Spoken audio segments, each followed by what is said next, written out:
Küşkenlere yerine doğru gitmem. Gittiler. Çutku balıklar. Der başında yatırıp yap. Су буенда моңлы җыр, табигать аша рухи ял һәм кулда кармак. Уразайда яшәүче Кадрия апа Саматова өчен балык тоту гади шөгыль генә түгел, ә чын тормыш яме. Тотылган һәр кечкенә балык аңа балаларча шатлык, дәрт һәм өстәмә көч бирә. Türlü uylab oturasın. Kaşakta jırlap da oturam, kaşakta uylab oturam.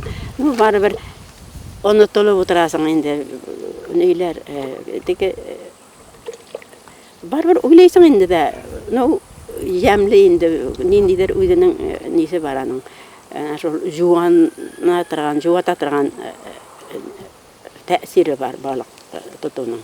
Күл буена дип әллә кая ерак йөрисе түгел. Җанбай исемен йөртүче әлеге күл аларның ихатасына терәлеп үк урнашкан. Көндә берничә сәгать вакытын ул биредә балык каптырып уздыра.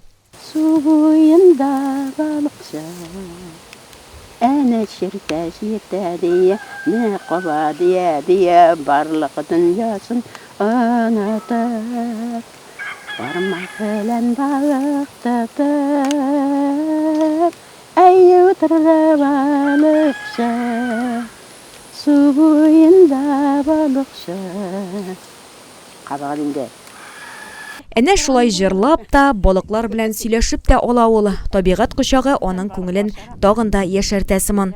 87 яшьлек Кадрия апаның активлыгына, йөрәк җылысына бары сокланырга гына кала. Яшь ул паспорттагы саннар гына, ә күңел һәрвакыт яшь һәм дәртле була ала ди ул үзе.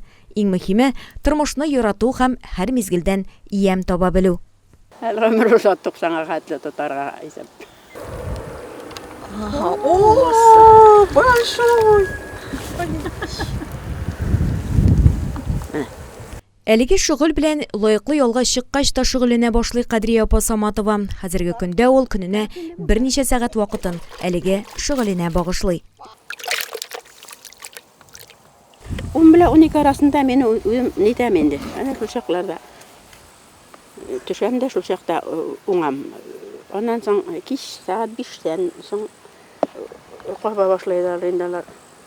Без сюжет төшергән арада гына да Кадрия апа шактый балык тотарга өлгерде. Яхшы уңыш белән генә түгел, зур энергия заряды белән кайтам ди ул.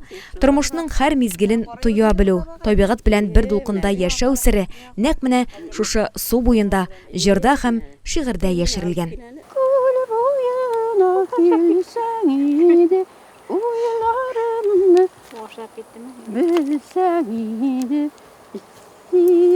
Kamışlarga qarab yo'qsunam seni.